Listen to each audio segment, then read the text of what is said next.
The HOA president made one fatal mistake. She thought I was just another dumb cowboy. 6 months ago, Vivian Hartwell strutted onto my porch in designer heels, the kind that clicked so loud you'd think she was loading a revolver with every step. "This land is getting developed whether you like it or not," she announced, fanning herself with some official-looking papers like a judge handing down a sentence. And that's how $180,000 worth of brand-new asphalt started cutting through my pasture, right where the wildflowers used to bloom, right where my wife once planted sunflowers that reached for the Texas sky. Every day, I watched her crews pour concrete, acting like they were paving over a piece of my heart. And every day, my neighbors whispered behind my back, "Why aren't you fighting, Ezra? Get a lawyer. Take a stand." But here's the part nobody gets.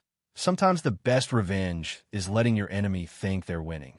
So while Princess Vivian played Queen of the Hill Country, I was digging through my grandfather's old papers, hunting for the story that might just turn her little victory parade into a nightmare she'd never wake up from.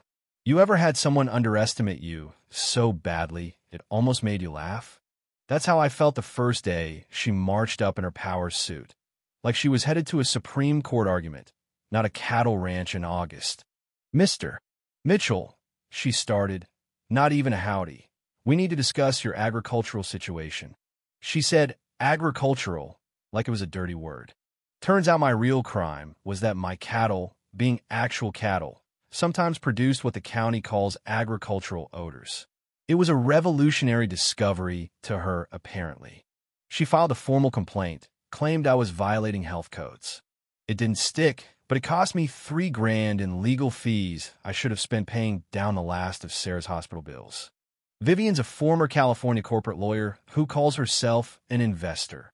Drives a white Tesla that's probably never seen anything but Starbucks parking lots. She's queen of the Magnolia Ridge Estates, 200 identical McMansions where tech executives play cowboy on weekends. Every county meeting, there she was delivering speeches about community health standards and property values, tossing around legal jargon like confetti at a parade. She made me out to be the villain. Suddenly, every little thing on my ranch became a code violation. Roosters crowing, cattle drinking water, unsightly tractors visible from the road. Each complaint triggered a county inspection, more legal fees, more time wasted. The diesel exhaust from county trucks became as common as the smell of coffee at sunrise. My neighbors started getting spooked. At the feed store, old friends avoided eye contact. "She's playing chess while you're playing checkers." My buddy Buck warned me one night, the scent of brisket and mesquite hanging between us. "She won't stop till she owns every acre from here to the highway." What Buck didn't know was that I'd already started holding the winning hand. He just didn't see it yet. 3 weeks after her latest complaint about my unsightly farm equipment, Vivian thought she found her smoking gun, a 1960s survey showing an easement straight through my ranch. Tuesday morning, I'm mending fence when up rolls her SUV and a surveyor's truck. Out she steps, all fake sweetness. "We're here to validate the emergency access easement," she purrs. Behind her, the surveyor is already unloading gear that probably cost more than my pickup. My prize bull, Thunder, just snorted at her like he knew exactly what she was up to. Now, most folks would have grabbed a shotgun and made a scene. Not me. I just tipped my hat and offered sweet tea. "Y'all go right ahead," I said, pulling out my phone. "Mind if I document this for my records?" She expected a fight. What she got was Southern hospitality and a digital paper trail. 3 hours later, they were still marking up my land, and I was on the phone with my title company and my daughter Melody down at UT. When you farm the same dirt for 3 generations, you learn paperwork can tell better stories than people do. 3 days later, Vivian files a petition to activate her so-called easement. Hired a traffic engineer, produced a 40-page report on emergency response times, charts and all. The county scheduled a hearing. But what I learned the hard way, paying off medical bills, is that dormant easements can only be reactivated if the original paperwork was signed, sealed, and filed. Turns out Grandpa never signed. He just let them survey the land for a road that never happened. Best part, the surveyor's original notes said the easement was void if the primary land use stayed agricultural forever. The hearing was standing room only. Vivian marched in with 2 lawyers and her engineer, looking ready for Broadway. She showed off her charts about public interest. When my turn came, I read from Grandpa's document, the line about, so long as it's agricultural, no easement. Board went into closed session, came back looking like they'd swallowed a bucket of nails. Community safety outweighs individual property, they said. Motion passed. Vivian nearly danced down the courthouse steps. But she missed something. Melody sitting in the back, scribbling notes and taking pictures. That weekend, Vivian threw a victory party, catered and all. But Melody had discovered something that would flip the script. 2 board members who voted against me. They were business partners with her in a development company. It was about to get real interesting. Monday morning, while I was feeding cattle, my phone buzzed. County inspector's voice shaking. We need a safety inspection. Federal highway violations reported. Inspector Jenkins showed up looking like he'd rather be anywhere else, trailed by Vivian and her briefcase. She'd hired another engineer from Dallas who proved that emergency vehicles couldn't reach her subdivision without cutting through my ranch. Jenkins started writing me up for violations, broken fence wire. I just fixed it, inadequate barn lighting, and my personal favorite, unsecured agricultural chemicals, meaning a bag of cattle salt in my truck. Total, $25,000 to fix, or they'd shut me down. But here's what most folks don't know. If you pay for a real independent inspector, they can override local findings. My guy cost $2,000, but found half of Jenkins' citations didn't even exist in the county code. While I buried myself in paperwork, Vivian made her boldest move yet. At dawn on Thursday, heavy equipment rumbled into my pasture. Sorry, Mr. Mitchell, Pete the foreman shouted. Orders to start construction. Lady says permits are good. I did the only thing that made sense. I stepped back and let them work. Because if you build on someone's land without proper authority, you owe restoration costs plus damages. I documented everything, watched them pave over my wildflowers and block my cattle's creek. By Friday, 50 head of cattle were standing around, bewildered. The smell of trampled grass and hot asphalt nearly made me sick.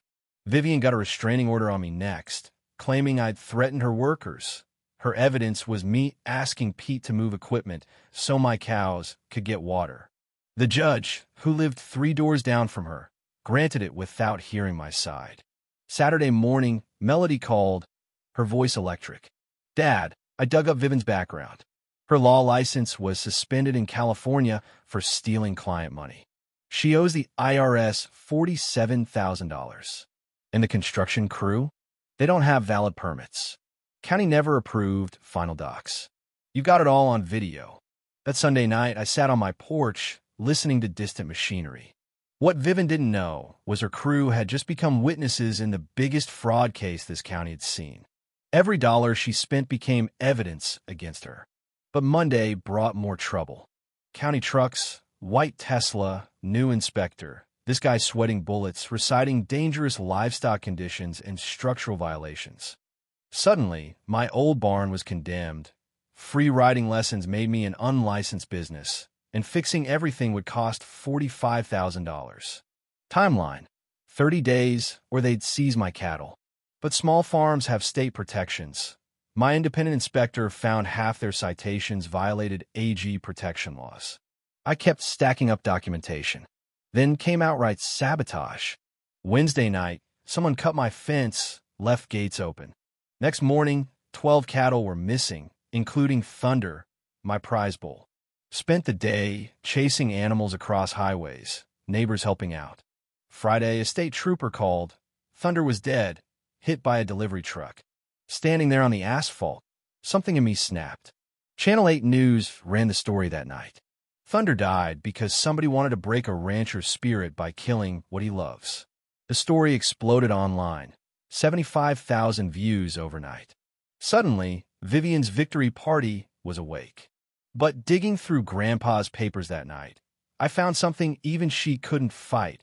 A 1924 agricultural covenant, recorded in ironclad, banning all non-AG development within 500 feet of my property. Half her subdivision was built illegally. Melody and her law professor confirmed it. If we enforced the covenant, the whole subdivision was at risk. We let Vivian keep building. The more money she spent, the deeper she dug her grave. Meanwhile, my barn became mission control. Lawyers, surveyors, ranchers from 3 counties, all helping. My neighbor Buck organized a legal fund. GPS experts documented every violation, and environmental consultants counted up $100,000 in federal damages for destroyed wetlands. Melody discovered the HOA was bankrupt for $100,000 mortgaged on top of everything. Vivian fought back, filed lawsuits, bribed the county clerk, caught on tape, broke into my truck, ran smear campaigns calling me a white supremacist rancher. Her PR firm manufactured fake news, photoshopped militia pictures, bought social media attacks. Melody traced it all back to her subdivision servers, payment records, and all. But she overplayed her hand. Channel 8 ran an expose. Construction companies sued the HOA for unpaid bills.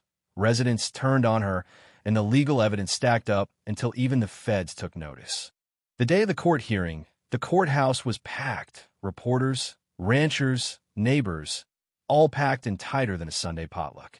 Vivian's high-priced lawyers painted me as a relic, but my daughter and her professors rolled out the documents, photos, letters, payroll, everything. Testimony after testimony proved the covenant was about land, not exclusion. Melody showed the evidence of fraud, bribery, and online attacks. The FBI stepped in. Vivian was arrested for conspiracy, fraud, and racketeering. Judge ruled the covenant valid, ordered her to restore my land, and awarded damages. As they led her away in cuffs, I tipped my hat. Lady, you just got schooled by a dumb cowboy with a century-old piece of paper. Victory was sweet. $125,000 for damages. The HOA bankrupt, my neighbors apologizing, and starting a new restoration fund. Vivian lost everything. Ended up working as a paralegal in California for minimum wage. The Agricultural Defense Coalition exploded. More ranchers fighting back. A new law passed to protect farms statewide, all signed here at my ranch. Sarah's garden now grows where Vivian tried to build her illegal road. Wildflowers bloom again, and kids learn to ride horses in Thunder's old pasture. Every spring, we host the Thunder Memorial Rodeo, 5,000 visitors, barbecue, and property rights workshops. Looking back, I realized the fight wasn't just about dirt. It was about legacy, turning pain into purpose, using patience as a weapon, and proving documentation beats intimidation every time. So, drop your own HOA nightmare stories below. Believe me, I read every single one. Share this with someone fighting a corporate bully. Hit subscribe for more stories where the little guy wins and justice comes home. And remember, sometimes all it takes is one stubborn cowboy and the right piece of paper to change the world.